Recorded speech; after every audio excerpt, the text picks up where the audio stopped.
Ms. Sam Bayer, the Midway East School Senior Manager. She will be discussing the presentation titled Digital Transformation in the Education Sector, Providing Unbounded Equal Access to Learning. Let's welcome Sam Bayer to the stage. Бүгд өнөөдрийн мэдлэгүүдийг нийтлээс захин сургуулийн ахлах менежер Sam Bayer.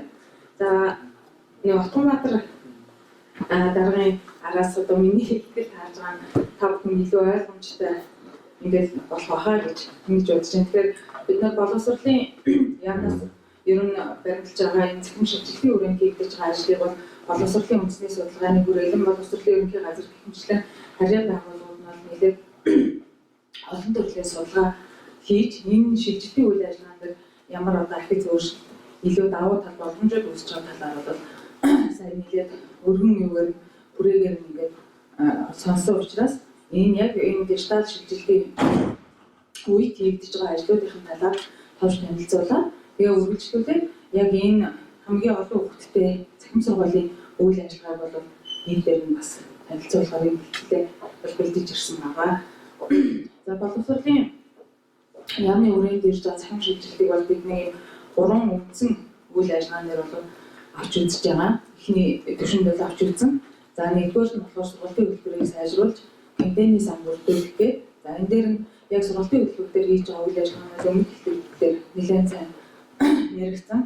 Тэр контентын сан бүрдүүлэх ажлыг заавал одоо юу гэдгийг гадаадын контент байгаас илүүтэйгээр манай сургалтын хөтөлбөрийг яг сурагчид биедан судлахад зориулсан ийм контентуудыг үйлдвэр одоо юу контентуудыг боловсруулах энэ ажлыг бол нэлийн системтэйгээр зохион байгуулж эхэлсэн байгаа. За тэгээд энэний хүрээнд бол дараагийн ажил нь ямар ажил хийгдсэн бэ гэхээр захин сургуулийн ажлыг бол ингээд зохион байгуулсан ийм ажил. За тэгээд энэ 3 үйл ажиллагааны хүрээнд бол ямар ажил хийж байгааг нь сая та бүхэн бол нэлээд юм юугаар бол ингээд харсан байгаа.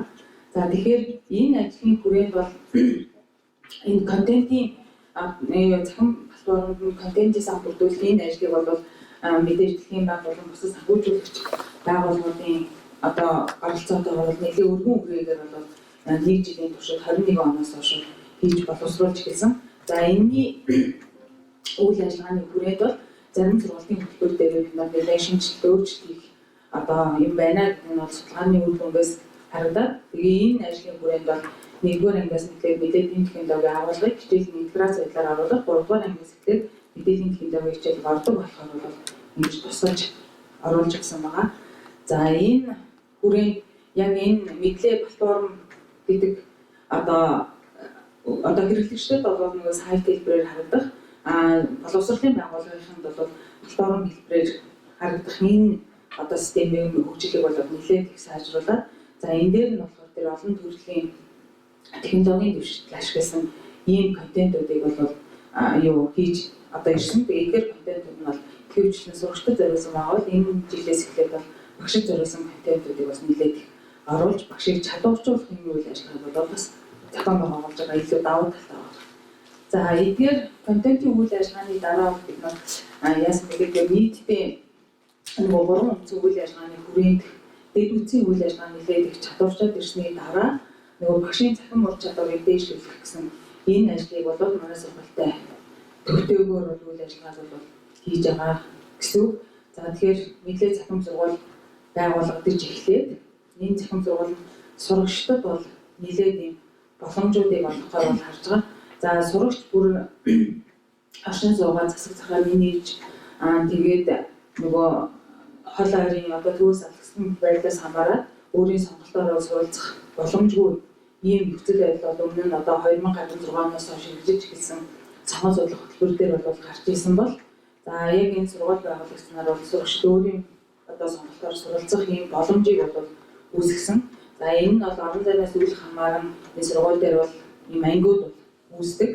За мөн энэ сургуульд ажиллах багшдаа бид нар мэдээж бэлтгээд хичээлээ өдөртүүлдэг учраас бол шилдэг сайн багш нар бол сургууль ажиллагаараа бол нэлээд ийм давуу тал үүсгэж яг энэ шилжилтийн хүрээнд хийгдэж байгаа талыг бол нэлээд одоо бэхжүүлж ажиллаж байгаа гэсэн.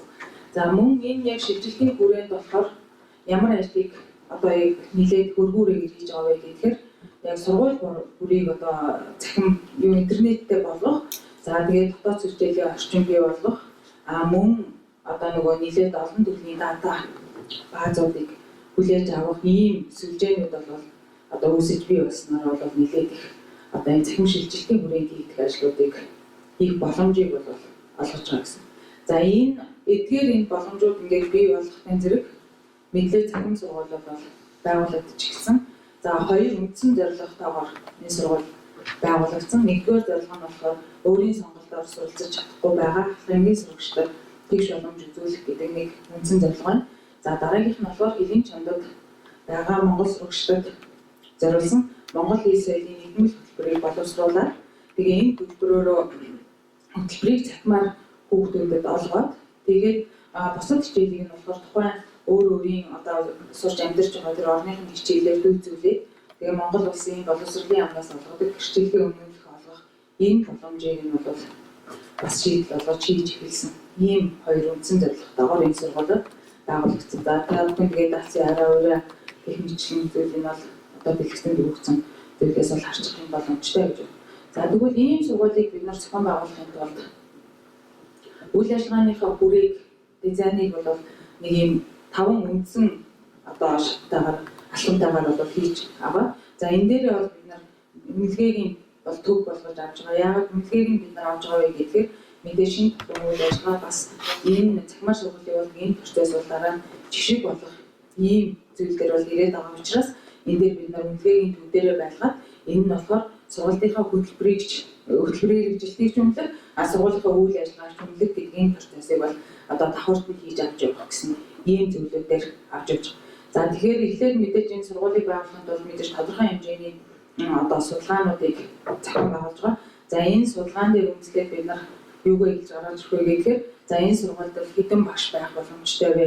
Энэ хэдэн багшаа яаж одоо ямар сургуулийн процессор бэлтгэх вэ гэдэг зүйлийг нь болохоор энэ анализ судалгааныхаа энэ датан дээр гаргаад за эндээс бол яг хөө гэхээр сургалтыг хэрэгжүүлэх үйл ажиллагаагаа хэрхэн яаж загварчлах энэ загвар нь яг багш бүрийн сургалтын хөтөлбөрийн загвар дээр хэрхэн яаж буух вэ гэдгийг загварчлах процессыг хийсэн. За үүний дараа бид нар яг энэ процессыг явуулахын тулд ямар одоо Монгол улсад байгаа үндсэн сургалтын энэ боловсролын системийн платформыг яаж илүү хөгжүүлэх вэ? За энэ одоо хөгжүүлсэн платформ дээр сургалтын үйл ажиллагаагаа хэрхэн зохион байгуулах гэсэн үйл ажиллагааг төлөвлөж яваад оруулаад тэгээд энэ хэрэгжүүлэх үйл ажиллагаагаа хийж байна. За ингэж хэрэгжүүлэх үйл ажиллагаагаа хийхийн тулд хоёр дахь жилдээ явж байгаа мэдлэг захин сургууль бол 5 үндсэн үйл ажиллагааг бол зохион байгуулах шаардлага болоод үүсээд за энэ шаардлагын дагуу бид нар энэ 5 үндсэн үйл ажиллагааг бол энэ хичээлийн жилд бол зохион байгуулж байгаа. За нэгдүгээр нь бол бид нар танхимын сургалтанд зориулсан хөтөлбөрүүд бол одоо ерөнхий боловсролын сургууль дээр хэрэгжиж байгаа. За энэ хөтөлбөрүүдийг бид нар цахим сургалтын төлөвлөлт рүү шилжүүлсэн. Өөрөөр хэлбэл тэр хөтөлбөрийн арга зүй үнэлгээ яаж цахимаар сургалт явуулахад одоо ямар програм, симуляц, анимашн, аппликейшн ашиглах боломжтой вэ гэдэг дээр бол 16 сургалтын дээр манай ахлах багш нар ажиллаад тэгээд энэ төлөвлөлтийг бол хийж байгаа. Өөрөөр хэлбэл захин сургалтын одоо төлөвлөлтийн сургалт зохион байгуулах энэ төлөвлөлтийг шилжүүлэх ажил хийгдэж байна. За дараагийнх нь болохоор яг энэ шинээр хийгдсэн энэ захин сургалтын төлөвлөлтөөрөө бид нар багшаа бэлтгэж байгаа. За тэгээд дараа нь ахлахын сурагчдыг бол одоо сонгон судлах хөтөлбөрийг хэрэгжүүлэх энэ ажлыг бол зохион байгуулж байна. За мөн боловсролын яг одоо боловсрол түгээх процессд орж ирдэг шинэ технологиудыг турших, түгээн дэлгэрүүлэх энэ ажлыг бол нөгөө багш илтгэдэг сургалт болон бусад сургалтуудаараа дамжуулан бас хэрэгжүүлж байна. За хавтах нь бол хэлийн чандад байгаа сурагчдад зориулсан ийм сургалтыг бол бид нэр зохион байгуулж байгаа. За эдгээр үйл ажиллагааг зохион байгуулахын тулд тэр одоо юу гэдэг суманд багт байгаа хүүхдүүдийг бид нар нөгөө яг өөрийнхөө сургууль дээр одоо авч цуглуулахын тулд эхлээд нийтдээ 4 өвчин бүх сургуулиудаас 10 дугаар ангийн сургуулиудыг нэг системээр хүүхдүүд хичээл сонголтоо хийдэг ийм нэг системд оруулж ирж байгаа. За энэ систем нь болохоор яг одоо боловсролын мэдээллийн технологийн төв дээр байдаг нөгөө мэдлэг платформоор хийгдэж байгаа гэсэн үг. За мэдлэг платформ бол дотроо маш олон үйл ажиллагааг хийдгийн дотор нь болохоор сургачийн систем гэж байна. Тэгэхээр бид нар сургачийн системээр хичээл сонголтыг нь орон даяар зохион байгуулждаг. 8 сарын 25-наас 9 сарын 15-ны хооронд. За ингээд бүх сургуулийн хүүхдүүд хичээл сонголт хийсний дараа хяналтын тоо гэж нэг тоо байна. За тэр нь ямар тоо вэ гэхээр нэг сургууль нэг 20 хүүхэдтэй 10 дугаар ангийн 20 хүүхэдтэй сургууль байсан гэж үзэх юм бол тэр 20 хүүхдээс 2 хүүхэд мэдээллийн технологи гэдэг хичээлийг сонгосон байл тэр 2 хүүхдэд зориулж танхим сургалт явуулах юм боломжгүй байгаа. Тэгэхээр энэ суралцах орчин нөхцөлийг бүрдээгүй байгаа энэ сурагчдыг одоо бүгдийн нэг талбарт авчирхад за эхний хичээлийн жил буюу 22-оос 23 оны хичээлийн жил 10,407 сурагчид өөрийнхөө сонголтоор суралцах боломжгүй байгаа нь судалгааны үр дүнд гарч ирсэн. За энэ хичээлийн жилд бол 15,176 хүүхэд бол өөрийнхөө сонголтоор суралцж чадахгүй байгаа. Ийм байдал үүсэж байна. Тэгвэл эдгээр сурагчдад зориулж энэ хичээлийг бол одоо зохион байгуулж байгаа гэсэн. Тэгэхээр нийтдээ энд бол төрийн өмчийн бүх сургуулиуд энэ судалгаанд хамрагдаж яг хичээл сонголтоо хийдэг гэсэн. За тэгээд хүүхдүүд хичээл сонголтоо өөрийгөө гаргаж ирсэн уу хол хэрэгсэл ханаасаа хийж болно. За ингэсний дараа нь сургуулийн менежер дээр нь бүх хичээл сонголтууд нь тухайн сургуулийн хүүхдийн хичээл сонголтууд ирнэ. Эндээс нь хяналтын тоон дээр үндэслээд сургуулийн менежер нь танхимынхаа ангиудыг үүсгэж чинь за танхимын ангид орж чадахгүй байгаа сурагчдыг нь болохоор шууд цахим сургууль одоо авж байгаа гэсэн үг. За эхний жилдээ буюу 22-оос 23 онд бол цахим сургуульд нийтдээ 39,475 сурагч бол 10 дугаар ангид сурж исэн жил.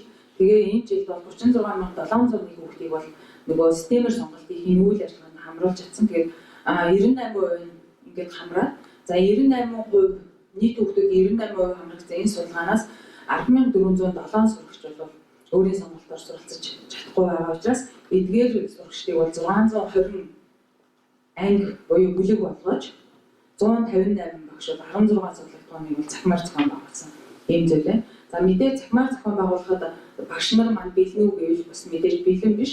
Тэд зөвхөн танхимдал сургалт явуулах энэ боломж буюу арга зүйн зүйлээр бол хангагдсан байгаа бол бид нар эдгээр 10,407 хүүхдэд цахимаар сургалт явуулах багшийг орон даяар нээлттэйгээр модуль 1, модуль 2 сургалтуудыг зарлаад эдгээр сургалтуудад тэнцсэн багшингаас шалгаруулалт хийгээд за энэ нь болохоор цахим ур чадвар болон мэрэгжлийн онлын одоо мэдлэгээр нь шалгаруулалт хийсний үр дүнд 305 багшийг бол бид нар эхний ээлжинд бэлтгэж аваад 158 багштайгаа энэ сургуулийн үйл ажиллагаа хийсэн.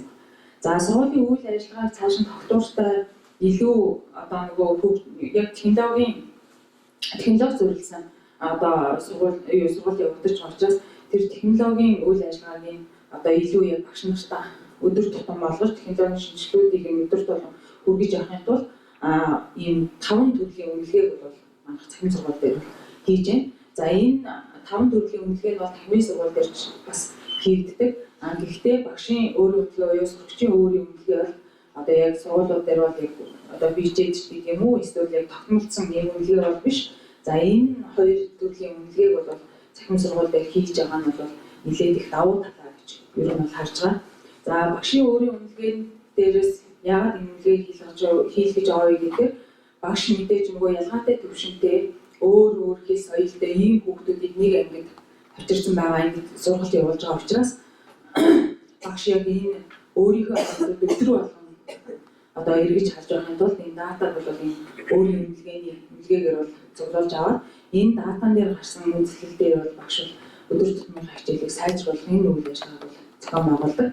За энэ яг багшийн тэр хичээлийн арга зүгээс сайжруулах энэ үйл ажиллагааг сурагчийн өөрийн үнэлгээ, багшийн өөрийн үнэлгээ хоёрын одоо нэгдсэн датан дээр бол одоо үнэлэлт болгож гаргаад за ямар ээлжид хичээлдээ багш ямар програм, ямар симуляцийг, ямар цаг хугацаанд сурагчдад ашиглуулснараа одоо сурагчдад хэрэглэх энэ юуг одоо арга зүйн тархийг тавьснараа одоо хичээлийн буюу онлын агуулгыг эзэмших боломж өгнө гэдэг энэ дээр бол манай ахлах багшийнхаа үржил бол энэ зөвлөмжүүдийг гаргаж мэдж очиж.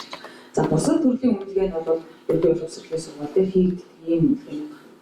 За энэ багш сурагчдыг хамарсан энэ суралцсан энэ өргөн үйл ажиллагаанаас бол бид нэг юм хэд хэдэн давуу талуудыг бол бас олж харж байгаа. За энд нь ямар давуу тал вэ гэхээр багшид бол үүсэж байгаа энэ давуу талуудаас бол хамгийн одоо нэлээд олон багш нарт бол одоо багш нарын санал авж байгаа энэ давуу талууд байна. За энэ нь болохоор цахим сургуулийн багш нар бол тасралтгүй суралцж байгаа. Яагаад гэвэл энэ нөгөө технологи бол байнга өөрчлөгдөж, шинжлэгдэж байдаг учраас 7 хоног бүр цахим сургалт ажиллаж байгаа багш нар бол сургалтанд хамрагддаг. За хамгийн багадаа бол нэг сургалтын багш бол 800 цагийн сургалтанд бол бүтэн жилийн турш хамрагдаж байгаа. За дараагийнх нь боломж болохоор юу вэ гэхээр цахим сургалт зохион байгуулахын анхны ийм одоо томд хөрөмжөөр бол хангаж өгдөг. За мэдээж энэ багш тодорхой хэмжээний ажил хийж байгаа учраас тэр одоо яг ерөнхий боловсролын сургаалд авж байгаа илүү цагийн хөлсөөс нь одоо арай илүүгээр болов нэмэгдэлхүйс бол олгож байгаа.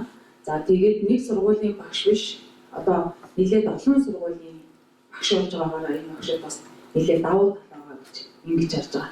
Өөрөөр хэлбэл нэг багш бол 80-аас 120 сурагчтай, 80-аас 120 сурагч нь 80-аас 120 сургуулиас суралцж байгаагаар бас нэлээд онцлогтой гэж ингэж харж байгаа. За сурагчдад ирж байгаа дөрвөн боломжийг та бүхэн харж байна. За сурагчид бол Монгол улсад нэлээд их одоо шилдэг гэгдэх ийм багш нараар бол сургалтын үйл ажиллагаа удирдуулж байгаа ийм давуу тал байна. За яагаад гэвэл суманд багт бол сум баг нарт бол багшийн дутагдал үүсээд мэрэгжлийн багшийн тоо цөөрсөн байгаа. За энэ үед бол яг мэрэгжлийн багшаар нь мөн тодорхой шалгуурыг авсан энэ багш нар тасралтгүй суралцдаг багш нараар бол хичээл удирдуулж байгаа нь бол хамгийн давуу тал гэж харж байгаа. За дараагийн давуу тал нь болохоор мэдлэг чадвар одоо хандлагатай өөрчлөлт хийх гэдэг бол хөтөлбөр судалдаг бол тэрэн дээрээ нэмэгдээд эдгээр хүүхдүүдийн цахим ур чадварт нь бол нэлээд их өөрчлөлтүүд бол гарч байгаа. За мөн орон даяар найз нөхөдтэй болж байгаа гэсэн үг. Нэг сургуульд 20-25 сурагч байна. Тэгэхээр 20-25 сургуулийн хүүхдүүдтэй одоо найзалж байгаа гэсэн үг. Юу гэдгийг хөвсгөлийн гатын хүүхэд одоо орсон ангид дорндын хөлөг бүрийн сургуулиас ордог ч гэдэг юм уу. Гэх мэтчингээр ингээд нэлээд олон сургуулийн хүүхдүүд нэг газар ингээд ирж байгаа учраас нэгнийгээ ил соёл хүндэтгэлтэй хандах гэсэн ийм зүйлүүд бол бас манай хүүхдүүд суралцж байгаагаас давуу талтай. Мөн цаашдаа эзэмших мэрэгжлийн чиг баримтаанд нэлээд өндөр түвшний ийм онлайн сургалтуудыг авч байгаагаар бас ийм давуу талтай. Тэгэхээр олон багш нарын их гэж олон хүүхдүүдийг уртаалд авчирч сурж байгаа энэ сургуулийг хэрвээ бид нар танхимаар зохион байгуулъя гэх юм бол 640 хүүхдийн багт амжтай 19 сургууль одоо барих шаардлага бол үүснэ. Тэгэхээр 19 сургууль барихаар энд бол 1718 багшийн хэрэгцээ бол үүсдэг. Тэгэхээр бид нар энэ 1718 багшийг бол яг одоогийн байдлаар 285 багшаар бол бид нар одоо орлуулан ажиллахын боломжийг үүсгэж байгаа. Тэгэхээр энэ бол одоо нөгөө доктортой хөгжлийн зорилгоодыг хэрэгжүүлэх энэ яг Монгол улсад одоо хэрэгжиж байгаа төслүүд одоо зарлагдсан байгаа энэ хөтөлбөрүүдийг бол дэмжиж ажиллах бол их чухал нөлөө үзүүлж байгаа гэж ингэж харж байгаа.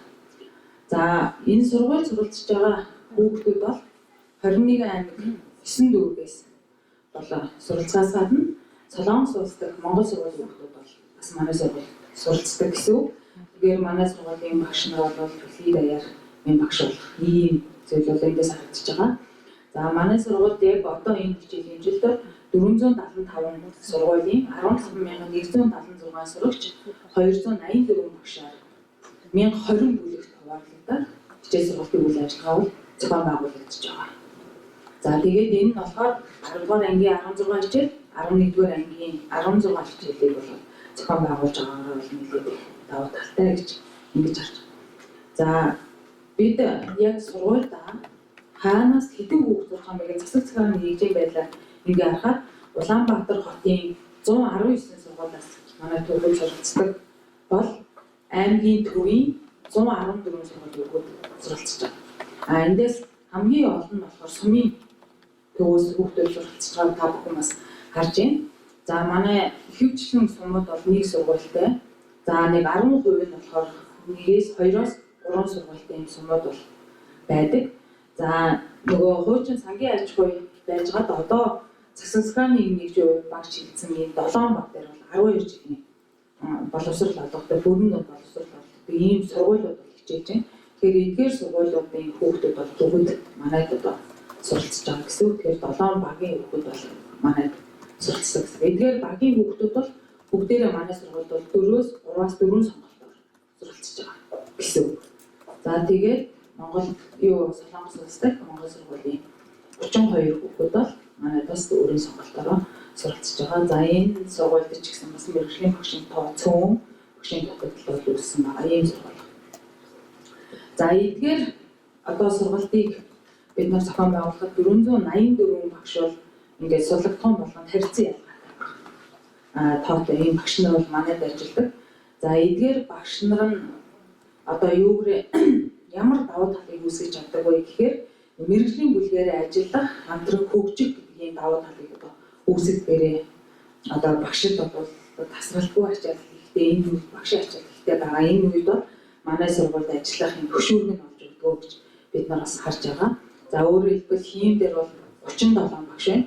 Эдгээр 37 багш 37 өөр сургуулийн шилдэг багш нар байгаа. За энэ багш нар бол виртуал ертөнцид 7 хоногтоо нэгээс 2 удаа уулзаж ээлжид хичээлээ. Тухайн 7 хоногийнхоо дараагийн 7 хоногийнхоо ээлжид хичээлийг бол бэлтэж байгаа. За энэ 16 хичээлийн эдгээр багш нарыг тасралтгүй сургалтаар хангах ийм ахлах багш нар байгаа.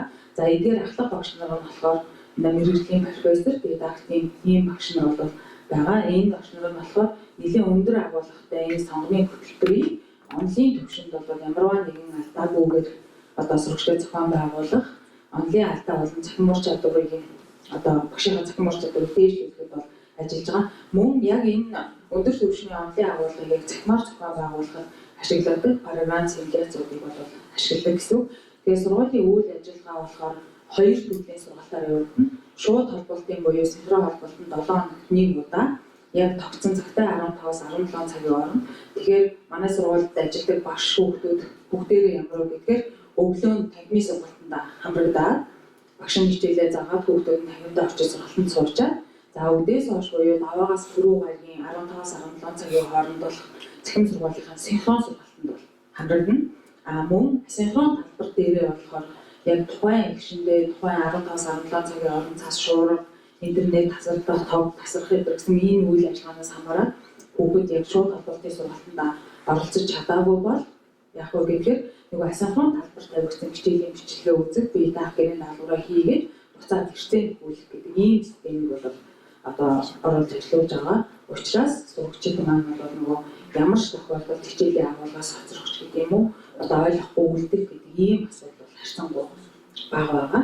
За тэгэхээр одоо яг бүх хүмүүс яг энэ цахим сургалтыг дэмжих ойлгох тал дээр харилцан ялгаатай байгаа ч гэсэн энэ хичээлийн жилээс бол 15,176 сурагч маань яг өдөр тутмынхаа хичээлд ороод бие даалтаа өгөөд гэрийн даалгавраа хийгээд тэгээд өөрийнхөө боломжит бүх цагаар одоо суралцахын боломжийг хангасан байгаа дээр асинхрон талаас суралцаад өөрийгөө хөгжүүлэх ийм боломжтой болсон байгаа.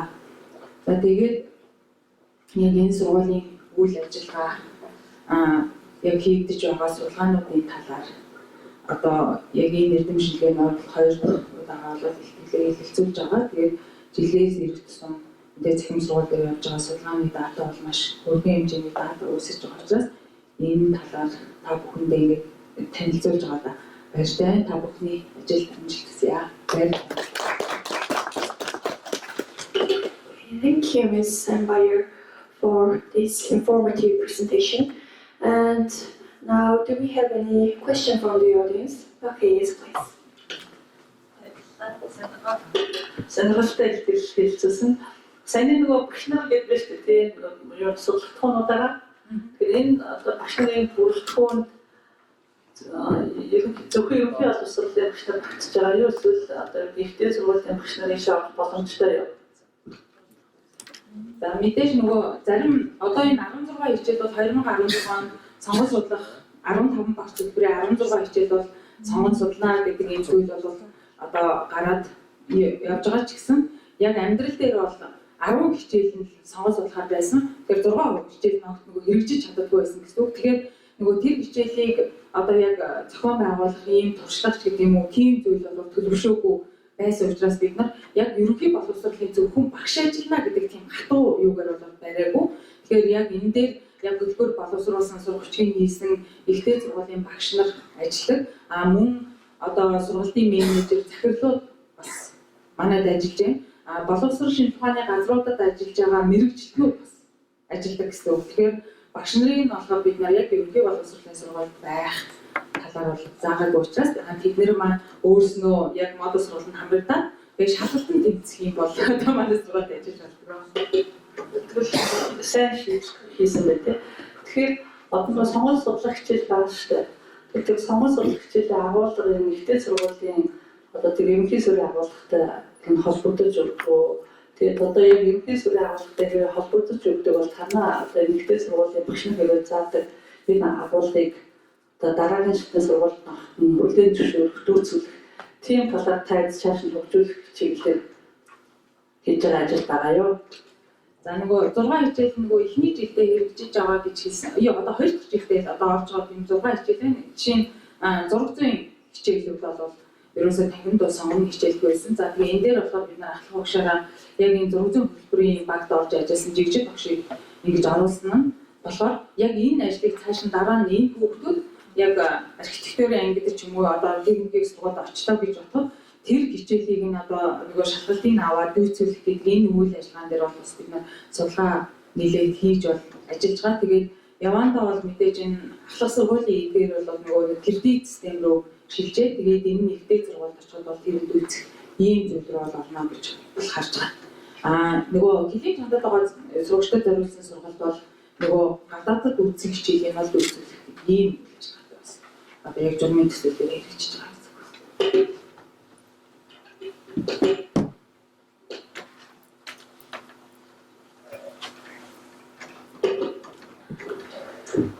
Сайн байна. Нэг асуулт асуусан. Энэ нөгөө цахим сургалтад явж байгаа холбоотой үнэлгээ шүү дээ. Одоо сурагчдаа үнэлж байгаа үнэлгээгээр ингээд ер нь бол давтамжийг яаж өгч байгаа юм тийм. Яг би энэ нөгөө 10 жилийн сургуулийн ном бичигдээс олцчихсан яг нөгөө бид нар тагмаар орж ирэх заасан бол одоо цахимаар авах сурагчдаа үнэлж байгаа шүү дээ. Үнэлгээний тэр одоо асуудал ямар аа вэ? Боломжтой юм байна уу? За бид нар нөгөө сайн нөгөө 5 төрлийн үнэлгээ авгаа гэж хэлжсэн. Тэгэхээр хүүхдүүд нөгөө синхрон сургалтанд хамрагдаад тэгээд тэрнээсээ 4 хоногийн дараа бол өөрийн үнэлгээг илгээж байгаа бид нар л. Өөрөөр хэлбэл яг энэ агуулгаас ойлгож аваагүй одоо багшийн асуултыг ойлгосон юм уу? Програм зэмлээ цаг хугацаанд нь ашиглаж чадсан юм уу? Энэ агуулга одоо агуулгын хувьд одоо ойлгоогүй зүйл үлдснээр техникчлээ өөрийн үнэлгээг явуулна. Нөгөө талаасаа нөгөө платформ өөрөө яг гэдэг сурагчдыг хэдэн удаа бие даалтаа үзэн асрон талбарт байгаа материалуудаа хэдэн удаа үзэн гэрийн даалгавраа яаж илгээсэн бэ гэдэг үнэлгээг болохоор бид нар нөгөө платформын үнэлгээгээр бол авчиж байгаа. Тийм. Тэгээд хөндлөнгийн шалгалтыг бол бид нар exam мэдүүцэг юм ингээд сая дараа бас шууд хөндлөнгийн шалгалт бол одоо авах юм боломжийг бол бүрдүүлж гисэн. За ахлах багш нар нь болохоор нэг хичээлийн дараа бол энэ хөндлөнгийн үнэлгээг нь бол шууд системээр хийчдэг. Онцлог үнэлгээгээ бол бид нар хүүхдүүдэд ороод ирэнгүүт бүх 15,176 хүүхэд бол эхлээд онцлог үнэлгээнд хамруулж байгаа. Тэгээ онцлог үнэлгээнийхээ үр дүн багш нартаа бол ахлах багш нарт өгөөд ялгаатай байдлаар хичээлээ төлөвлөх. За энд нэг 210 орчим хөгжлийн бэрхшээлтэй хүүхэд байгаа. Энэ жилийн одоо 10.1-ээр нийлээд тэгээ эдгээр хөгжлийн бэрхшээлтэй хүүхдүүдэд бид нар одоо ялгаатай түвшний хөтөлбөрүүд буюу бие даах ажлаар нь ялгаад оруулцдаг. Тэгээ тэргээр үнэлгээгээ хийгээ явуулдаг гэсэн үг.